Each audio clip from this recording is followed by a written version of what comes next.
This is BIA, Becoming in Action, a space to explore the lifelong journey of growth as leaders, as professionals, and as human beings. Through honest conversations and lived experience, we evolve with courage and intention. Here's your host, Sandy Abear. Hello, and welcome back to the podcast. One of the hardest questions we face isn't whether something is difficult. Most worthwhile things are. The harder question is knowing the difference between something that is stretching us and something that simply isn't aligned with who we're becoming. Today's conversation is about that distinction. My guest, Mia, is 27, and she has already reinvented herself multiple times. From journalism student to management consultant, from consulting to beauty startups, and now standing at another crossroads, she's learning that careers rarely follow a straight line. Instead, they're built one courageous decision at a time. What I love most about Mia isn't her impressive resume. It's her willingness to stay when staying is the right choice, leave when leaving is the right choice, and continually asking herself where her strengths, curiosity, and purpose intersect. Whether you're early in your career, considering a major pivot, or simply wondering if you're on the right path, I think you'll hear pieces of your own story in this conversation. Let's begin. Welcome, Mia. Hi, so great to be here. Let's just jump in. You grew up in Dallas. Tell us a little bit about your town and school. Yeah, I grew up in Dallas, Texas, Dallas proper area. I went to a high school called Green Hill. It's the same high school that my mom went to, and her mom was the nurse at the high school. So we've been associated with Green Hill for a really long time. My sister went there as well, and my brother went there for a short period of time and then went to another school, but was there at the same time as my sister. She's a year older than me. Actually started at Green Hill from pre-K, so the only school I ever went to, and then was there through 12th grade. So pretty much with at least the same kids from pre-K through 8th grade. And then high school gets a little bit bigger just because they allow more students in. So we got a few new kids into the friend group in 9th grade, but for the most part was pretty much with the same kids all throughout high school, which I think was really fun. Kind of felt like extra brothers and sisters growing up. And then also my sister went to the same school, so was friends with people in her grade as well. Growing up in Dallas was great. I actually loved Dallas. I think people have different opinions about it. It was very hot, but super fun. And growing up, we would have parties in the backyard and constant outdoor activities. I feel like I've always just loved being outdoors. So yeah, loved growing up there. And how many kids did you graduate with? Oh gosh, I think it was around 120 to 140 or so. Small, but not teeny tiny. Small, but not teeny tiny. I think our pre-K class was probably 20 maybe. And of those 20, I actually think probably 12 or 13 stayed all through the entire 15 years. There's a club of kids who were there all the way from kindergarten to 12th grade. Wow. That is a really special experience. It's almost like going to school with your cousins because you've just known them your whole life. Yeah, and I feel like Green Hill was in a town in Dallas called Addison, which was like a 12-minute, 15-minute drive from my house. Everybody kind of lived a similar vicinity to Green Hill, so it was fun because Dallas was a driving city. No one's walking house to house for the most part, but we would be pretty close to one another and could all hang out, which was fun. Oh, that is fun. You mentioned your sister and your brother, and you were the middle child. What was that like? What was your role in the family? Yeah, I feel like everybody in my family has big personalities, me included, but I think that my role was like a little bit of the peacekeeper, kind of. I don't want to say I was always my parents' favorite. I'm just my parents' favorite today. I think I'm just a lowest lift kid. I really didn't need a lot of attention per se. I really looked up to my sister. I followed her in everything she did. Same sports, same activities, same subjects in school. Just kind of copied her. And I think that the peacekeeper role comes from if my parents were frustrated with my brother, I would be the one to come in and be like, well, he meant it in good faith, or like he meant it this way, and try to calm down the situation. Same with my sister. I don't know. I was like this voice of reason almost in the household just because I was never really the one causing problems. Unless, to be fair, I'll give myself a less credit. I was absolutely the one causing problems as it relates to my sister. We would definitely bicker a lot, and she was never a fashion girly, and I totally was. So she'd steal my clothes, and that did not fly with me. So I would absolutely fight with her about that.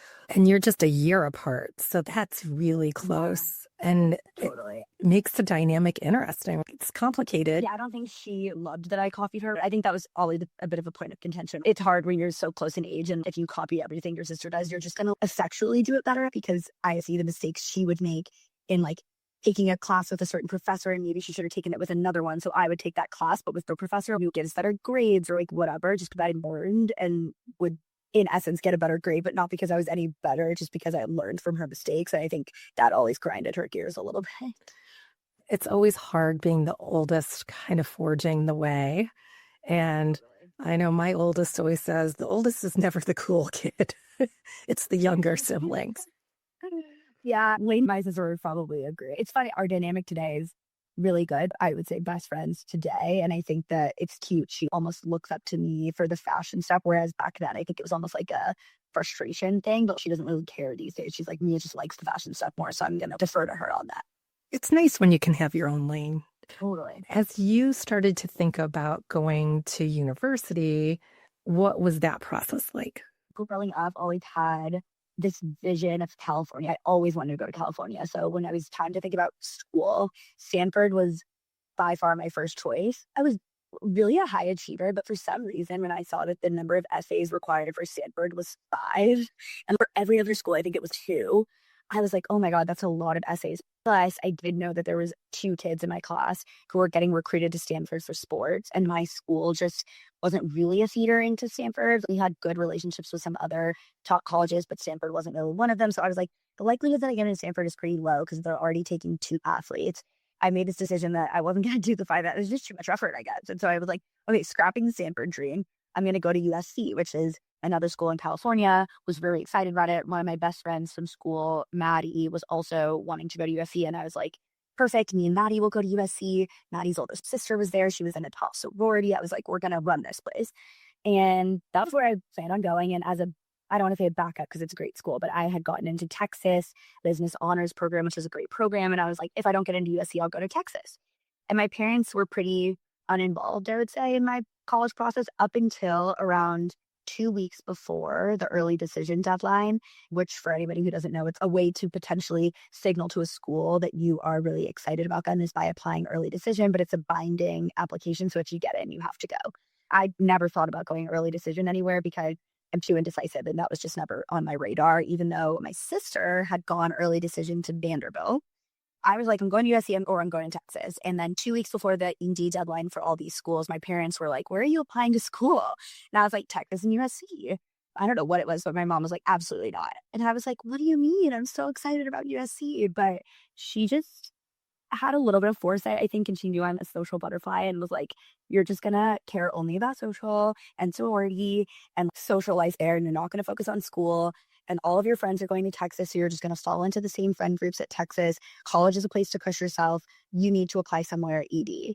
And I was like, ugh, like I really don't want to apply anywhere ED. And I felt like I couldn't apply to Vanderbilt, which probably would have been a great school for me. It's really social in the South because I felt like I didn't want to follow my sister there. I'd been following her my whole life. And so I was like, I'm going to evade my parents. I'm just going to throw out an application somewhere I'll never get in. I'll throw out an ED application to Northwestern, which funny enough, I actually had visited with my dad in March. And I was like, I'm never going here. It's freezing. March in Dallas, it's beautiful. It's 90 degrees already. And I was in Chicago and it was rigid, like the coldest place I'd ever been. So windy on campus. The campus was beautiful. And obviously Northwestern, I was like, oh my gosh, this school is incredible. Everybody here is so smart. But I was like, okay, I'll never get in here and it's freezing. So I'll throw out an application to Northwestern. And somehow they let me in and it was an ED decision. So it was binding. And that is my funny story and how I ended up going to Northwestern. What did you think surviving that first winter? What was that like? Oh my God. I can't say that I loved it. It was pretty tough. I won't lie. It was freezing. My most distinct memory, I guess, is Halloween. Halloween was always one of my favorite holidays growing up. And in Dallas, Halloween is always outside. It was all these outdoor parties and everyone's running around haunted houses outside. And I remember the first Halloween in Northwestern, it was so cold, you couldn't even leave the dorms. People were sprinting out to Ubers to go to these frat parties that were a 5-minute walk away. And they're in these tiny outfits with no jackets. And I'm like, no one's wearing jackets here. It's freezing. I don't understand in school. So I was pretty unhappy, I would say, in my first year. Fully wanted to transfer. It's funny talking with my friends nowadays. A lot of my friends thought about transferring, even filled in applications to transfer. I was very close to filling in an application to transfer. I actually thought about Stanford again, but again, it was 5 essays. That was like, okay, no Stanford. But I actually was like, I'm going to go to Vanderbilt now because at the time, my sister was being really supportive and was like, I think you'd like Vanderbilt more than Northwestern. It's not as cold. People are really cool here. I don't know what it was, that something stopped me from going through with it. I think there was something in me that was like, this is really hard right now and I really don't like it, but I need to stick with it and see it through and make the most of it. So I ended up not filling in the transfer application and I stayed. But the first winter was hard. I will say, as a bit of a fast forward, I ended up loving it and it was absolutely the right decision to stay, but it was hard. Yeah, in the beginning. Absolutely. College is culture shock for most people. And then throwing the weather on top of it makes it hard. Totally. Culture shock for sure. I'm Jewish and I had really only interacted with Dallas Jews who were like me and then came to Northwestern and thought all the Jewish girls were going to be my besties. And I'm like, oh, I'm Jewish. That's this community. And New York Jews are not like Dallas Jews at all. So that was like a bit of a wake up call. I was like, oh my gosh, I don't know if these are going to be my friends. So yeah, culture shock for sure. And you decided to major in journalism. I actually didn't come in as journalist. I applied into the communication school. So I guess adjacent to journalism. Growing up, English was one of my favorite classes. I was a good communicator. So came in as communications and then switched into a program called IMC, which is essentially the same program that my sister was in at Vanderbilt called HOD. It's almost like a consulting theater major. It's like how to make organizations better. I switched into that major and then I don't know. I guess everybody on campus would talk about that major as a football player major. It was kind of like a throwaway major. Even though people went into great careers from that major, it didn't seem like people respected it a ton. I personally wasn't being challenged all that much. So started talking with a few people and the journalism decision actually just came from Northwestern is notoriously known as the best journalism program in the country. And I was like, okay, anything that I'm going to come out with a degree at the best program in the country for something, journalism seems cool. So that was why I switched into it and never really thought about being a journalist per se, but there was something about like maybe I'll be on TV as an e-news anchor one day or something that sounded cool. I think there were pros and cons of joining the journalism program, but I also ended up doing a business certificate on the side, which I think helped ground me a bit in more concrete tactical things as opposed to in the journalism programs, you're kind of bopping between writing and video and photography. There's all these different types of journalism. And I don't know if I ever really found my niche in one of those. Your brother is super creative and went in that direction. Yeah, he went to Tulane first, but then transferred it to Texas and went to the radio, television, film program. I think that honestly, my dad's a lawyer. My mom's also a lawyer. My mom's actually more of a math person than she gives herself credit for. But I think they're both creative people. My dad loves writing. My mom is always thinking, she's an inventor, always thinking about things that could be better, inventing ideas. So I definitely feel like I got my creativity from them. But my brothers, who went to an arts high school growing up, did acting. So I think followed perhaps more the path that my sister and I wish we could have followed if we weren't thinking about how to make money. I don't think my brother was as focused on making money. He was just following his passion. I think my sister and I would have loved to become actresses if we cared a little bit less about making money. The freedom of being the youngest, right? Right. I was going to say that exactly. Yeah. You are very passionate about food and ended up doing some food reviews, right? Yep. I joined Spoon University, which is a multiple university nationally, but I think it started at Northwestern. I really loved that. I would email restaurants in Chicago and be like, hi, I'm coming from Spoon. Would you give me a free meal if I wrote about your restaurant? And a few of them actually said yes. I remember writing about Hampton Social. It's funny. It's a chain restaurant in Chicago, but they let me come and write a review about them and for free. I just thought that was the coolest thing ever. But definitely have always been a big foodie. I still read food blogs from Resi and Eater and even in the New York Times. I think it's really, really interesting. And you like to cook as well. Totally. Love to cook. I live in New York now, and I wouldn't say the kitchens are the most fun to cook in. They're very tiny and very packed usually, but I still love to cook. It's kind of my favorite thing to do. When I go home to Dallas, where my dad lives, or Colorado, where my mom lives, I have nice big kitchens, and they're both really into cooking. So it's a great way to bond with my parents, but also just love learning about cooking. I love cooking classes. I've always been into that. Very cool. So as graduation approached from Northwestern and you started thinking about what's next, what was going through your mind? I guess rewinding a little bit, COVID happened my junior year. So I went abroad to Copenhagen my junior fall. COVID was junior winter. We actually were lucky and we got our full abroad experience. We weren't sent home because COVID was right at the tail end. And I was in this business fraternity called AK Psi. It was a huge catalyst for me to learn about different industries that I could join post college. I think that a lot of kids come into college aren't thinking freshman year about what they're going to do after senior year. Most kids start thinking about it sophomore year or maybe junior year. Because I joined AK Psi so early, I started learning about things like consulting and ID and tech and what the different opportunities were. And those were industries where you are definitely going to make good money after college. And that was important to me. I knew that in some of these careers, post journalism, it's a little bit less defined, first of all. The recruiting cycle is less defined, but also you're just bound to make slightly less money, at least initially, in those types of careers as a writer, as an intro marketer. And so learning about the different IB, consulting, tech, I was like, okay, consulting is the one that feels the most possible for me. I may as well just try to go through the internship application process, which I did abroad in Copenhagen. And I think it actually really helped that I was abroad because I wasn't on campus to see all of the people that I was competing with, because it's by far one of the most competitive things to recruit into. And I think I would have psyched myself out a little bit had I been on campus, but being abroad really helped because I was so busy and getting to travel and see all these cool things. And then at the same time was recruiting, which definitely was a lot, but I think worked out in my favor. Ended up getting an offer to intern at Bain in the summer after my junior year, which ended up being COVID summer. Also one of the best summers ever because as an intern in college, you're kind of fake working. And then on top of that, it was COVID, so not even going into the office. So I'm just running around Evanston, having the best summer ever. Decided to take the return offer at Bain. So I would say when I was graduating, I was pretty, I don't want to say set, but I thought I was in a very lucky position to feel like I was graduating with a great job. I was moving in with my best friend in Chicago. It's funny because I hated Chicago initially. At the time I was graduating, I absolutely loved Chicago. Was so excited to be living there. So graduation was a really exciting time, even though I think everybody felt a bit gypped because we didn't get our full junior year because of COVID. We made the most of it senior year, to be fair.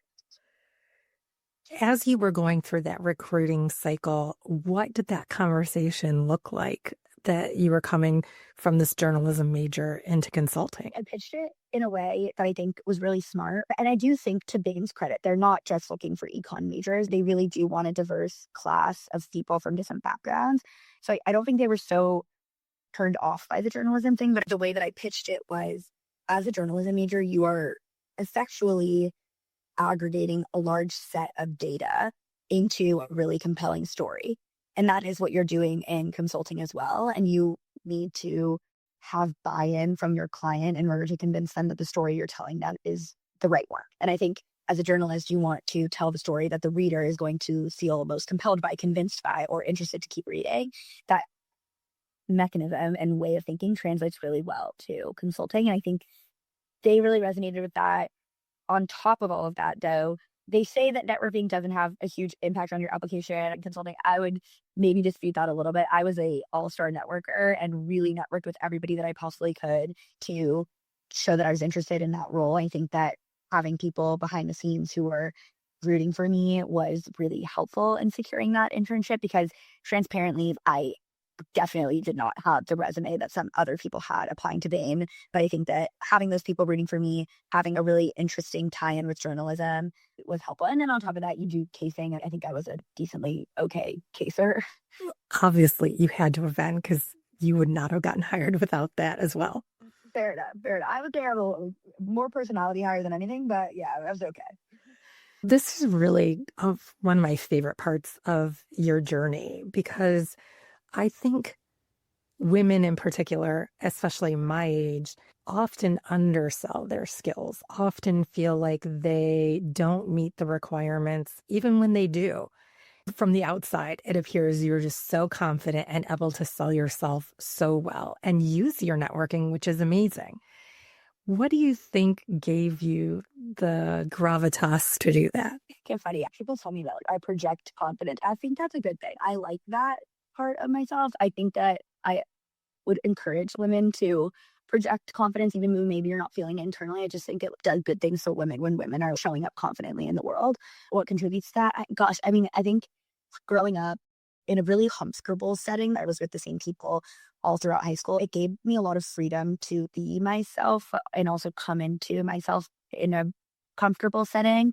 I think that gave me a lot of confidence because I was lucky. I didn't really feel ostracized in high school. I felt like I, for the most part, always had a pretty tight group of friends and they weren't put off by my confidence. And I think that gave me more confidence. I think sometimes when kids are younger and show a part of themselves and are maybe shot down for that, maybe they start to tamper that part of themselves. I was lucky that didn't happen for me. Or if it did, maybe I just have this innate sense that it's the way that I am and it's the way that I'm going to be, and I'm not going to change that for anyone. And it's definitely gotten me places. The positive affirmation of getting into Northwestern, getting Bain, I think is an affirmation for me that the confidence is a good thing. So where it comes from, I can't exactly pinpoint, but I am glad that is a characteristic of me. It is a very awesome characteristic of you, for sure. Another twist with your siblings, at the same time, your sister started looking into going into consulting as well. Oh, okay, so she wouldn't be like, OMG, no, my cat was first, which is true. She interned at Deloitte, and that would have been my sophomore year. And then when I was interning at Bain, she was interviewing for full-time roles. She was re-recruiting. So she was considering going back to Deloitte, but wanted to see if she could get into a big three, a McKinsey, a Bain, or a BCG at the time when I got my internship at Bain. So I got my internship first, I will say. But she got the full-time offer at Bain in Dallas, and I got my internship offer at Bain in Chicago. Bain is a global company. Her and I never really crossed paths because I would never be working with someone in the Dallas office, and like she would never be working with someone in the Chicago office. But it was nice to commiserate over Bain things that we would both understand because we both worked at Bain. Some of the policies they have or things that they do offsites. I would say initially it was pretty frustrating because it felt like, oh my gosh, yet again, we're following each other. But over time, I actually think it helped us bond more. What surprised you most about consulting? I think a couple of things. One, for sure, I've always been confident, but I do think I went into that job with lower confidence. I felt imposter syndrome for sure. I kind of felt like I was a personality hire and was shocked that I got the internship offer. So coming in, I was really concerned about specifically the math and modeling side of the role that I knew was a big part of the consulting role. It just was not something I ever had exposure to. I knew that some kids coming in were going to be more comfortable with that. One thing I would say I was surprised by, not everyone had their stuff together in the way that I came in feeling so scared. I'm like, oh my gosh, I'm going to be so behind. Definitely felt like I found friends that were in a similar position to me, and that was nice. I think another thing that's surprising is Bain, they really do recruit people from all different backgrounds. One of my supervisors at one point, transparently not one of my best, but he was physics engineer, had a really storied science background from MIT. I thought that was a really interesting inroad into Bain. So got to meet a lot of interesting people from different backgrounds. And I think another thing that was surprising, but maybe less so, is the smartest kids, or in my opinion, and I stand on this, were by far the ones who went to state school business programs, like the Michigan Ross kids, the IU Kelly kids. They came in with such a business acumen that no one else had. So these liberal arts schools, I think they give you a lot of beneficial things. For me, I was like, wow, my parents were so negative on Texas, but oh my gosh, had I gone to McCombs, I feel like I would have been a rock star. It was surprising to me, the diversity of experience, but also just the amount of absolutely genius people coming in from all different types of schools. It really made me feel like, oh my gosh, it doesn't really matter where you go to school at the end of the day. It's kind of the outlook I came out with. That is fascinating. I wonder too what that looks like 5 years after. Yes, maybe you're able to hit the ground running faster when you have that more tactical business experience, but it's always a trade-off. Totally. No, me too. I wonder for sure pros and cons. I was always like in awe of those kids. I was like, how do they know all this stuff already? I was like, oh my gosh, so smart. So to be fair, it was great to learn from people like that. I think one of the biggest benefits of Northwestern and one of the biggest benefits of Bain is you're surrounding yourself with such a caliber of people that by osmosis you learn so much. And I am grateful to have had those experiences. Really, Bain is such an extension of college in that you are part of this cohort. They refer to it as your class. I can imagine how intimidating. It's a very high caliber group, and finding your place and feeling like you're behind when you've just had a different path is never a great place to be, but you thrived there. Yeah, I thrived is a really strong term. I made a lot of friends. I am grateful for the experience to meet all those people. I would say that thrived is a strong term. I struggled. That was a hard job for me, but I think that I'm proud of myself for doing it. And I think that I was proud of myself for sticking with what I was really passionate about. And that Bain, you're a generalist, so you do all different types of cases on different industries and different types of clients and different types of problems. I knew coming in that I only cared about consumer. And after the stints that I did in a private equity group, which you have to do, I only did consumer cases, which I'm happy for. And some of them are really difficult and probably should have opened up my aperture a little bit, but I'm glad that I stayed in consumer and stuck to my guns because that's really what I wanted to do. Ultimately, you decided to go pursue something else. Was it scary to walk away from that stability? I think, yeah, definitely scary to walk away, especially with the benefit of Bain offers sponsorship for business school, and it's hard to walk away from that. I just knew that the role that looked most enticing to me at Bain was the role of a partner. They're super experienced, have seen a ton of different types of cases in that industry, and they come in as an advisor, but they're really the client liaison and they have a close relationship with the client. They understand what the client is looking for and they can advise the team from a high level. I was like, that's what I want to do. But that's going to take years and years to get to. And the path to get there involved, honestly, a lot more of this analytical work that I wasn't super excited about. And I loved the mentorship opportunity that would have come out of it. You need to be an analytical whiz to mentor people and help them with their analytics. And it was never my strong suit. So leaving, yes, scary because you're giving up on, for sure, an amazing salary and all these great opportunities. But I think I knew that I needed to see if I could find a place where I felt like I was a little bit more in my zone of my skill set. That was what prompted me to leave. The first step towards that was you did do the externship at Peloton while you were still at Bain to give you a little bit of taste of that consumer brand, and it got you to New York. Tell us about that experience. Yeah, so that was super lucky. I knew that I wanted to do an externship, but I was interviewing with a few and wasn't really sure how I was feeling about them. And then I had been networking with the Peloton team that they had already found someone for that role. And then the person who they found had to drop out. And so I got reached out to almost at the last minute, like, would you be able to come? I was like, absolutely. I've always been the biggest Peloton fan. I still am. So I was super, super excited. I joined their emerging business team in New York and was working on really cool projects. At the time, they were thinking about partnerships with different professional sports leagues. So I got to do an analysis on which professional sports league they should partner with from the NFL and the NBA and even F1. And so it's like stalking people's Instagram accounts to see how many followers these folks have. Spoiler alert, the NBA and F1 have an insane amount of followers compared to the NFL, which is interesting. And then I also did analysis on college football teams and which colleges they should partner with, which obviously I recommended Texas. I'm pretty sure they actually did end up partnering with Texas, which is cool. And met some really cool people at Peloton.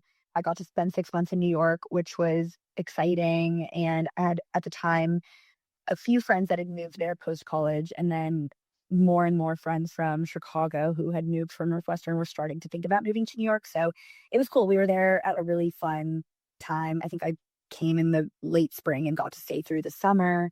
And yeah, I got my first taste of consumer experience. You went back to Bain after you finished at Peloton, and then what was your next career move? Yeah, so my last case at Bain, I think, was a catalyst for my next moves. I had already decided that most likely I would be trying to leave after my third year, just because I didn't see myself being the best. They call it C1. It felt like I needed to get out before then.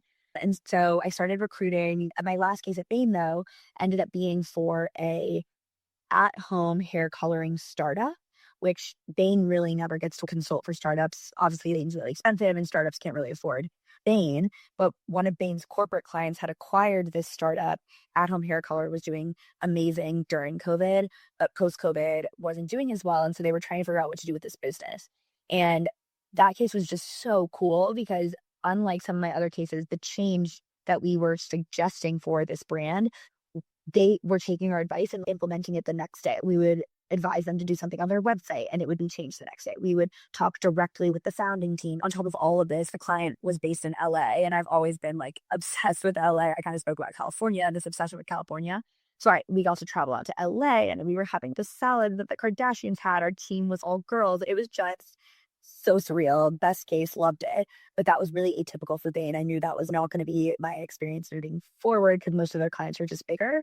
And it showed me that not only do I really want to be a part of this world, this startup space, but I was really excited about the beauty space. And that for me prompted looking into that space and startups there. And honestly, just got really lucky that through scrolling LinkedIn, I found this company that I had heard of, a brand that they had launched. It's called Il Maquillage. So I knew that brand, but I didn't know a ton about the broader company, which is called Oddity. They incubate beauty brands. And at the time when I was looking on LinkedIn, they had posted that they were looking for a brand strategist for their newest beauty brand incubation, which sounded perfect for me. And I reached out to them and was lucky enough to get that offer and then move over to that role in summer of 2024 in New York and started there. Looking at your journey, you've had these experiences that were really hard that you stuck with, like Northwestern. You're like, this is hard, but I know this is right. Then you had the experience at Bain. This is really hard, but it's not quite right for me. It's not like you take it's hard in one particular way. You're able to make decisions about which way to go. How confident do you feel in those decisions in those moments?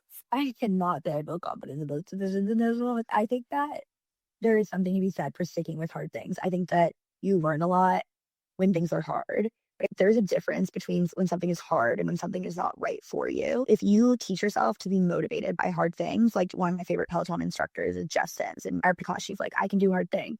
And I'm not a big motivational quote person, but I like that quote. And I think that if you teach yourself that hard is motivating, then something that's hard is going to motivate you. It's going to get you out of bed in the morning. You're going to be motivated to not make it easy, perhaps, but make it more accessible to you to learn to prove yourself in this hard thing. I think something that's not right for you is demotivating inherently. It's not getting you out of bed in the morning. It feels wrong. It's not just hard. It's like, this is not playing to my skill set, or perhaps the people are not seeing my value here. This is not hard. This is just not right for me. And I think there's a clear distinction between those two. I think Bain for a long time actually was hard in a way that was motivating to me. I think when it became not right for me was when I did that case for the beauty startup and was like, this is playing to my skill set and this is what I want to be doing. And then Bain became not right for me. It was not only hard, but it really wasn't right for me. But I don't regret staying at Bain for as long as I did, because I think that I learned a ton in the hard. But definitely not comfortable, though. None of these decisions to move to different places have been comfortable or easy. I think there's something about pushing through motivation and something that is. For someone so young, you've reinvented yourself multiple times already. I think that's really a great way to look at it. You know, it's time for another chapter when it's not just hard, you're not motivated anymore. And you know, I'm a huge Peloton fan. Jess Sims is great. And I say we can do hard things a lot. Yeah, I love it. Love her. Yeah, she's fantastic. From Oddity, you again made a decision that it wasn't right for you and did another pivot. I'm queen of pivots. You are. So Oddity, honestly, really cool experience. I was traveling to Milan to formulate makeup products. It was a really atypical beauty experience. I think anybody coming out of that company will tell you they run the company in a really interesting way. It gives people a lot of exposure, and you're almost running a brand as a super junior person, but you have so much autonomy and also budget because the company is publicly traded and has a lot of money. So really cool experience. I think that unfortunately, as time went on, it was becoming clear that the brand that we were incubating and had been working on was not going to be launching on the timeline that they were hoping. It kept getting pushed back, which was a bummer because I think everybody was really excited to see this come to fruition. But I think I had reached a point where I really wanted to see a brand grow, an in-market brand. I'd been incubating this brand. I stayed for a year and 7 or 8 months or so and was really ready to be an in-market brand. So that was what prompted my leaving. I just didn't see this brand launching anytime soon. And when I was leaving, the stipulations that I had were, one, I really wanted to be an in-market brand, and two, I wanted to stay in consumer. But those were the only things. And I ended up becoming the chief of staff at a company called Parallel, which is a women's prenatal wellness business. And the chief of staff role looks different at literally every company. There is no one chief of staff that does the same thing, I would say. But typically, it's like a very cross-functional role. You're doing everything from marketing to ops to investor reporting to thinking about the brand to thinking about hiring and people. It's a very all-encompassing role, almost in the way that Bain, you learn so many different things because you're on so many different types of cases. So it is a really cool role. And that was what initially attracted me to this role at Parallel, was the chief of staff title, this kind of cross-functional role. In Parallel was at a really exciting phase when I joined because they're a direct-to-consumer business, but we're considering an entry into retail potentially in the future. I was really excited to see that process unfold. That was how I ended up at Parallel. It's another big leap, another big opportunity. As you're interviewing for these roles, how are you telling your story? How do you sell yourself? I think that there's two things here. I think one is, I was thinking about this as well. When you are selling yourself, there's a few things that sell you. But one that people don't think about as much is your network. If you have networked really hard, for example, with Parallel, I had networked really hard to meet investors. And investors at VC funds are often the people who can introduce you to startups that you might be interested in joining. And I think when you're introduced to a startup by their own investors, that's a pretty strong indicator that you are a strong candidate and they should give you the time of day and consider you. So I think one thing is the people you network with absolutely helps you sell yourself, even if it's not that exact scenario. You've networked with the investor who's invested in the startup you want to join. Even just name dropping people you've spoken with, it shows that you have this diverse storied network that people want to be a part of. And it shows that you're really engaged in that specific community. So if you have a passion like myself and excited about consumer, doing as much networking as you can in that space and just meeting as many people as you can, not only opens you up to different cool job opportunities, but I also think you can leverage that to sell yourself. So that's one. But I think two, you can probably tell from this podcast, I'm very chatty. I come off very excited and passionate and well-spoken. I think that is something that jobs look for, especially in this age of AI where a lot of things can be done by just typing something in. Someone who comes off really well-spoken, I think, is endearing and intriguing to businesses. And then I won't lie, the Bain name definitely helps. So being mindful about shaping your career trajectory to have some big names on there. What does it look like when people are wanting to hop from job to job, or you're moving from different careers, you have hops on your resume? I think that used to be a stigma. I don't think people love to see that. Nowadays, I don't think it's as bad. I think it's becoming destigmatized. I know that a lot of people are moving on from jobs sooner, but I think the way you pitch that is really important. And it's important if you are somewhere that you feel like you want to leave, make sure that you've built at least a story there of the things that you've done and can speak to what this experience gave you and why you want to join this next role when you're moving on. Because if you just want to hop to the next role because you don't love it somewhere, you just want to make sure that you can speak to a few of the things that you've learned that can translate over and tie that story in. That makes so much sense. Just being able to clearly articulate what you did, why it wasn't a good fit for you, and how you used that to parlay the next thing instead of, I didn't like it, so I moved on. It's a big difference. Yeah, I think it goes back to that hard thing we were talking about. If you just don't like something, maybe it is hard, maybe it isn't the right thing for you. But I think that I've definitely seen people who are younger who are wanting to move on from a role and they can't exactly articulate the things that they've done in this role or learn from this role. And it doesn't mean that they haven't. It just means that they need to spend some time sitting and articulating those things. And that is another piece of advice that I always give people who are seeking advice or wanting to get into this space, is spending time every 2 or 3 months to sit down and write down things that you've learned. Because when it comes to the time where you're actually applying and you need to update your resume, is the time when you're like, oh shoot, what did I do on that project? Or what have I learned? And if you just remind yourself every couple of months to jot those things down, I think it makes it so much more easy to update your resume and to speak to these things in interviews. And have a compelling story. Totally. Because people don't respond to resumes, they respond to storytelling. It's a big piece of it. And it sounds like you've honed that skill. Well, I appreciate that. I do think that has been one of my strong suits. I would like to circle back a little bit to the networking because this piece is fascinating to me.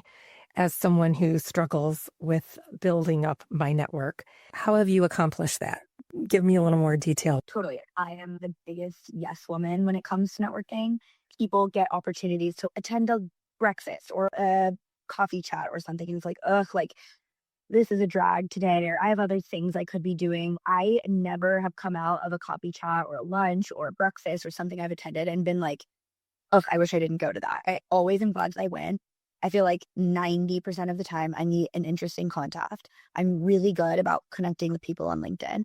I'm also had zero shame in LinkedIn connecting brands and people. A few examples of this: when I was recruiting prior to getting Oddity, I was cold LinkedIn messaging CEOs of beauty brands just because I thought if they don't accept it or they don't see it, who cares? But if they accept it, great. Now you're connected with this person on LinkedIn, and then maybe you never speak to them again. Maybe you do, and that's awesome. But maybe they never respond to you. But at least if you're connected with them on LinkedIn, then when you go to connect with someone more junior at the company, it shows that you're connected with the CEO and they think that you're important and will connect with you. I guess this is a strategy of mine, but the more high-powered people that you can connect with on LinkedIn, the better, because it shows a mutual connection with someone. It's like, ooh, she's connected with the CEO at whatever, or the chief of marketing at whatever.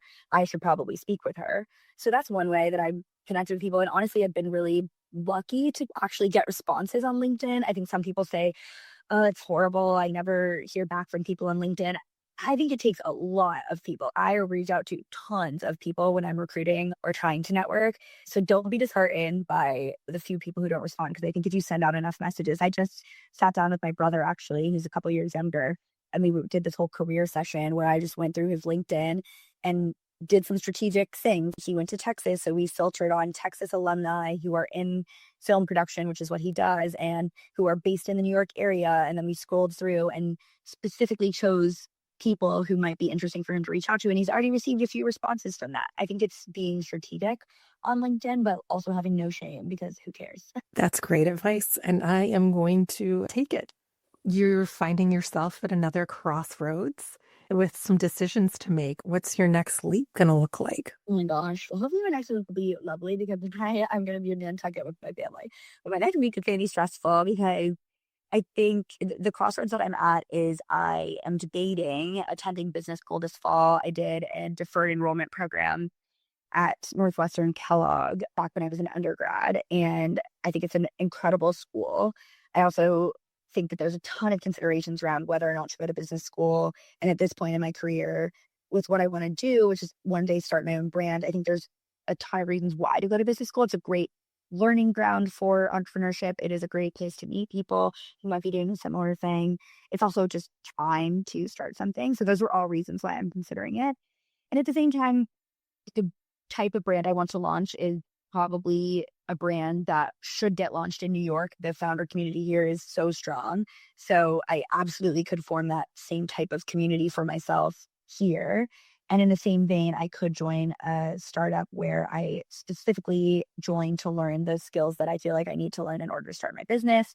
So I've been doing a lot of networking with different companies to try to figure out if there's an opportunity that might be a better fit than business school. But I really need to make a decision soon, because I need to get an apartment in one of these cities, whether that's New York or Evanston. And I have given myself a deadline of August 1st. So that is when I will have a decision on whether or not I am at least going to school. But I've had a lot of success in networking this time around and feel like I have some good opportunities. I just think that I really need to sit and think about what I want from like a life perspective at this stage. I didn't realize that your deadline was looming so close. Yeah, well, I need to get an apartment. Yeah, that makes sense. Yeah. I don't know how, with the externships and moving, how you guys all make the subleasing and subletting and all of it's crazy. I get stressed out just hearing about how it all works. But yeah, I do not wish moving in NYC on anyone. It is the worst experience to move here. It's never fun to move, but in New York, it's even worse. Yeah. I'm in a sixth floor walk up, so it's tough. Oh, wow. Yeah. I wish you all the luck in making that decision in the next couple weeks. And I hope you have a great time in Nantucket. That sounds lovely. Before we wrap up, I'm going to do a quick lightning round. I thought this might be fun. Sure. What's one book you think everyone should read? We were talking about books earlier. I know you're a big reader. Yeah, I actually have to say Strangers by Belle Burden, which I know I recommended to you, but I would highly recommend it, especially for any women listening. I think it was an incredible book. Everybody's talking about it, so I highly recommend that one. It's top of my list now. The best career advice you've received? The best career advice I have received is to follow a North Star. Like, if you really hone in on what you want to do, don't accept less than a job that's going to get you to where you want to go. There's always another opportunity. There's always another person to network with, and find your North Star and go after it. That's impressive. I think hearing about your job search now and opportunities you have, I feel like even at my age, I would be too quick to accept the bird in the hand, right? No, and insane. I think I have been that. And I think you get burned. I think you get burned and you end up in something that you don't want to be in. And then you're like, oh, shoot, I should have given that more deference, more time. And so I've definitely learned a lot from that, and hope for my next move that I really, really give it the time it deserves. Well, you're learning it at a very young age. So kudos to you.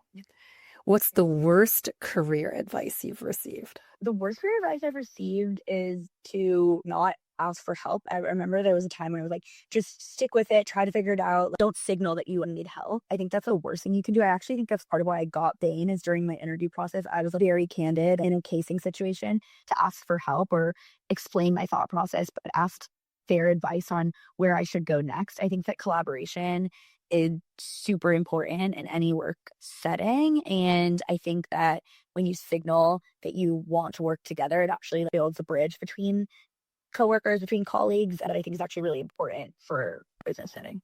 Super smart. A failure that taught you something important.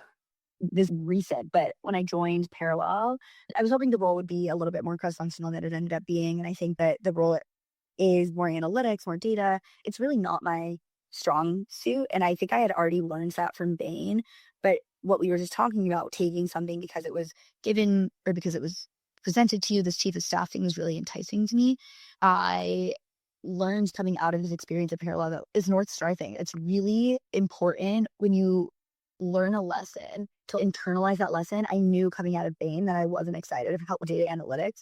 I think had I pushed a little bit harder on this role and the requirements of this role or what they were really looking for, I probably could have gleaned that it wasn't as cross-functional and it was a little bit more data analytics, which wasn't something I was looking for. And it's okay not to be the data analytics person. It's actually okay to be the creative person or to be whatever you want to be and to really hone in on your skill set, because that will be valuable somewhere. To try to be something that you're not in a work setting is probably just going to make you unhappy and the company unhappy. So follow your strength is what I would say. Absolutely. What's a habit that's made the biggest difference in your success? That is a fun one. I have 2 journals. One is a 5-year journal where you fill in a question every day for 5 years. So it's fun questioned, or sometimes not fun, but each day it'll be like, what's your favorite animal? Or what did you do today that made you smile, or whatever. And then my other journal is just a blank journal with pages. I do it every night while I do my red light mask.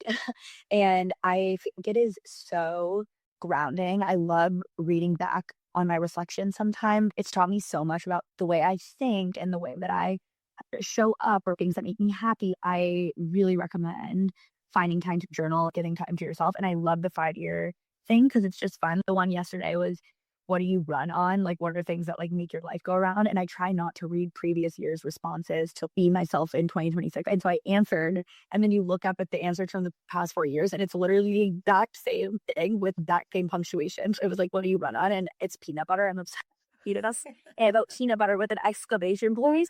And I looked back at my responses from 2023 to 2025. It's peanut butter with an exclamation point. I was like, yeah. So if one thing is true, it is that I run on peanut butter. I love that.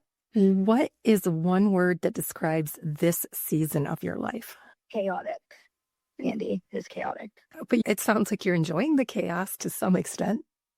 to some extent, but that is my one word. Okay. What's your coffee order? Okay, my annoying coffee order, because it is annoying in New York, is an iced cappuccino with oat milk and vanilla. But people say an iced cappuccino is an annoying thing to order, so I've started just getting an iced cortado, which apparently is less annoying to order, with oat milk and vanilla. Because my issue with the lattes nowadays is that they're like 80% to 90% milk and then a tiny little espresso. And I just want to taste the coffee a little more, is how I feel. So cortado or a cappuccino, ice with oat milk and vanilla. Got it. Originally, I had put Chicago or New York, but I think there's no comparison there. So now I'm going to say A or New York. Oh gosh, I mean, it's funny because I literally can't answer the question of Chicago or New York. I love Chicago. I have such positive associations with Chicago. Chicago to me feels like home. I just had some of my most favorite memories there for so many reasons. And I think New York feels like a season in my life. It's obviously an incredible city. I do love it here. I think it's great, but it does not feel like home in the way that Chicago does. So it's really hard for me to pick between the two. But I think for this season of my life, New York is probably the right place to be, but I really love Chicago and I do miss it a lot. Part of honestly what makes me think about Northwestern more. But LA or New York, it has to be New York. I've never lived in LA, but every time I land in LA, I just immediately serotonin. I'm happier. I love the sun there. I personally have never encountered traffic there, and everybody says that's crazy, but I'm sorry, the traffic just clears for me. I've been there 3 times in my life, or 4 times. But the one trip I went with my mom, she was like, "This is ridiculous. There's no traffic. The weather was perfect. People were nice to us. We got bar seats at every place we went to." She was like, "This is insane. This is not how LA usually is." And I was like, "This is how it is for me." Oh, that's hilarious. Yeah. I appreciate your time so much. I think your story is phenomenal and it is far from over. I think one of the things I appreciate the most is it reminds us that careers don't have to follow a straight line. You don't necessarily have to have every credential before taking the next step. And I think the way you've translated your experiences into value, have trusted yourself to pursue opportunities that felt exciting, and having the courage to leave roles that no longer align with who you are and who you are becoming is amazing. To all of your listeners, I think just find your North Star, go with your gut, and it is totally fine to switch careers at any time. I feel like it's becoming even more common today. I just love seeing women confident out in the workplace and in the world. So keep your confidence going. Absolutely. One of the ideas that stayed with me after this conversation is Mia's distinction between something that is hard and something that simply isn't right. Growth is often uncomfortable. Learning new skills, building confidence, and stepping into unfamiliar situations are supposed to feel challenging. But when we're consistently disconnected from our strengths, our values, and our sense of purpose, that's a different signal entirely. I also loved her reminder to find your North Star. When you know where you ultimately are trying to go, each experience, even the ones that don't last, become part of the journey rather than a detour. So this week, I want to leave you with a few questions. What in your life feels hard because you're growing? What feels hard because it no longer fits? And what would you change if you trusted yourself enough to follow your own North Star? Thanks for listening to Becoming in Action. If this conversation resonated with you, I'd love if you would share it with someone who may be navigating a career transition or wondering what comes next. Until next time, keep noticing what matters, keep trusting yourself, and keep creating a life that feels true to you. See you next time.